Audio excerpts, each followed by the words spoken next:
За энэ удаагийн төсвийн додтол болон хамт өргөн мэдүүлсэн холбогдох хуулийн төслийг бол одоо ерөн агуулгын хувьд бол дэмжиж байна.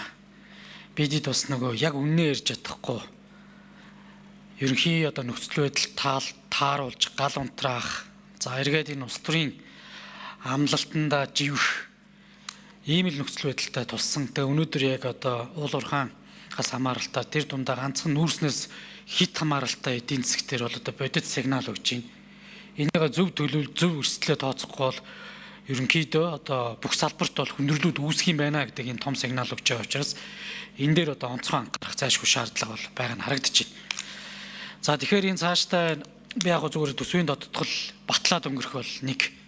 Тэгэхээр ийм нөхцөл байдлуудад цаашдаа орохгүй тул бид яах вэ гэдгийг л одоо маш сайн ярилцаж бас явах зайлшгүй шаардлага байна. Энэ дээр уул уурхайн бодлого, уул уурхайн салбар дахь тэр төрөлжилтийн асуудлыг илүү нарийн сайн ярихыг л одоо засгийн газар онцгой анхаарч эрх намрын жуулганыг ашиглаач гэж хүсэж байгаа. Эрх намар бидэд уул уурхайн салбар дээрх бодлого тодорхой байхгүй бол дараа жил яг үдий дахиад ийм юм яриа суучна. Тэгэхээр энийг одоо бүр онцгой анхаараач. Энэ дэр одоо уул уурхайн ямар ажил төлөвлөж ийн гэдэг нэг зүйлээ бас тодорхойлж яаж. За хоёрдугаарт нэг зүйл байна. Энэ төрийн эмэлтэй би тэгээд Магнасөрн даргын санал дүгнэлтэн дээрээс гарч байгаа нэг зүйлтэй санал нийлж байна. Механикаар ингэж хасж байгаа. За дээрэс нь тэр тэтгэврт гарсан байт юм хэмэгцэн орнуудаар дахиж нөхөлт хийхгүй гэдэг зүйлүүдийг бид зарчмын үед шийдэх арга барил зөв болмоор байна. Тэгэхээр өнөөдөр засгийн газар дээр чиг үүргийн тооллого бас хийжсэн удаа байдаг. Тэгэхээр би төр дээр ерөөсөө энэ чиг үүргийн тооллого хийх асуудлыг улсын хурлаас ажлын хэсэг гарч нэг шийдээ зарчмаа тогтоохгүй болохгүй наа. Тэгэхээр засгийн газрын хувьд нэг тоолъё. Шүүх эрх мэдлийн байгууллагын хувьд нэг тоолъё. Энэ дээр цэц прокурор оруулаад нутгийн өөрөө өдөртөх ёсны байгууллага дээр нэг чиг үүргийн тооллого гий. За дээрэс нь улсын хурлаас томилогддог, удирдлагууд нь томилогддог байгууллагууд дээр чиг үүргийн тооллого гий. Өнөөдөр санхүүгийн зохицол болохоор орон нутгийн салбаргүй учраас санхүүгийн хэрэглэгчдийн эрх ашиг хамгаалж чадахгүй, батлагдсан үйлүүдийг энд хэрэгжүүлж чадахгүй байж Монгол банк 700 үнэтэй сууж байгаа шүү дээ. Тэгээ ямар ч төсвийн гадуур хяналтгүй дуртай үедээ оронтойгоо нэмдэг, дуртай үедээ төсвөө нэмдэг. Тэгэхээр энийг энэ зарчимчин одоо бүгд жигд биш байж чадаад байгаа байхгүй. Тэгэхээр би бас одоо байнгын орооны санал дүгнэлтээр ороосоо гэж үсэж байна. Хурал даргалагч анхаарч өгсөө. Улсын хурал дээрээс энэ бүх төрийн байгууллагуудын төвшиндөг чиг үүргийн тооллогыг 4 чиглэлээр хийе. Нутгийн өөрөө өдөртгөөс, засгийн газар, буюу гүйцэтгэх эрх мэдэл, за тэгээд улсын хурлаас томилогддог байгууллагууд, за ингээд дээрээс нь шүүх эрх мэдлийн байгууллага гэдэг. Тэн дээр ямар арга зүйгээр энэ ачаалал чиг үүрэг байна, тэнд нь тохирсон ямар хүний нөөцийг ер нь цаашдаа байх ёстой, ямар арга зам. За нэмэлт 1 минут.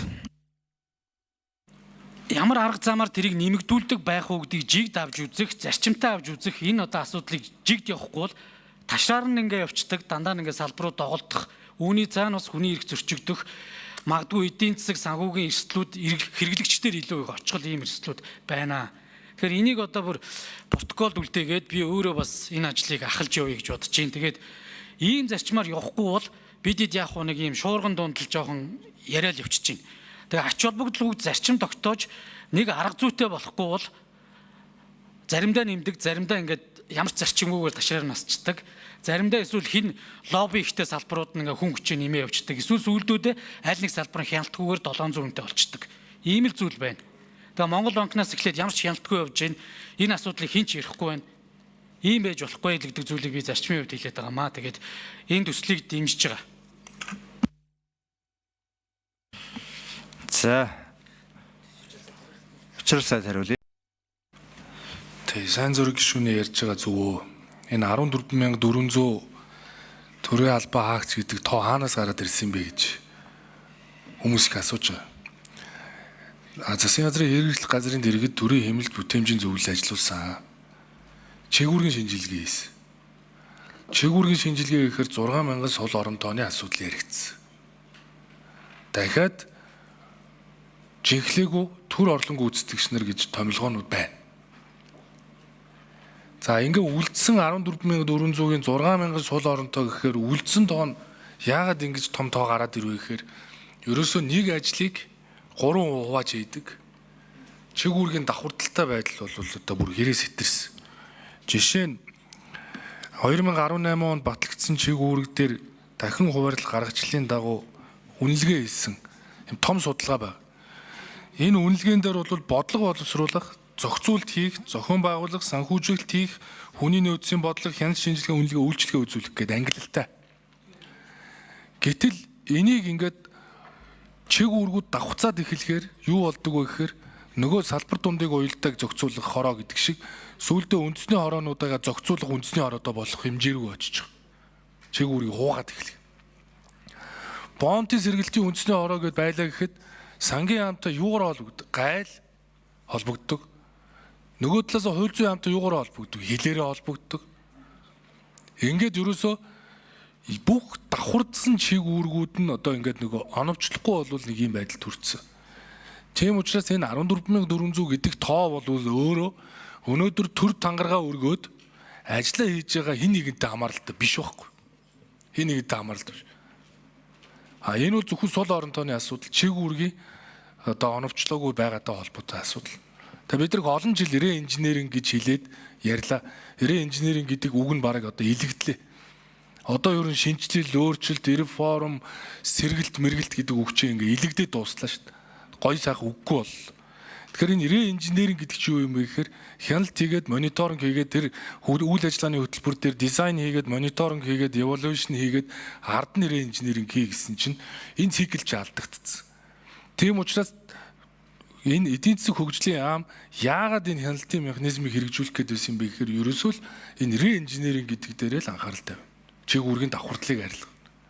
За цаашлаад бид нар яг сайн зураг гишүүний хэлж байгаагаар ер нь бол хүний нөөцөө өөрөө холбогдох институцэд нь хариуцдаг жишг рүү явахгүй болохгүй нэ.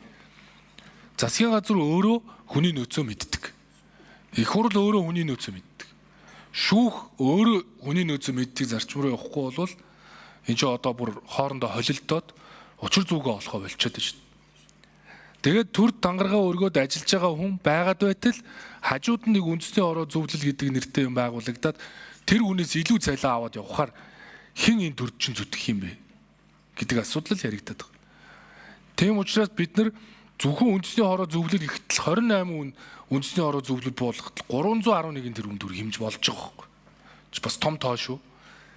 Том тоо байхгүй. Тэгэхээр гэтэл энийг бас хавтгааруулж болохгүй. Жишээ нээлттэй засгийн зөвлөл, авилгатай тэмцэх хөтөлбөр, гендрийн үндэсний орго олон улс түлээс үүрэгтэй зөвлөл хороод байна шүү дээ. Гэхдээ энэ дээр заавал ажлын алба байх ямар шаардлагатай. Сангийн яам өөрөө хариуцаал тэр бомтынхаа асуудлыг хариуцаал тэр ажлын албагүйгээр хариуцсан явж болно гэдэг.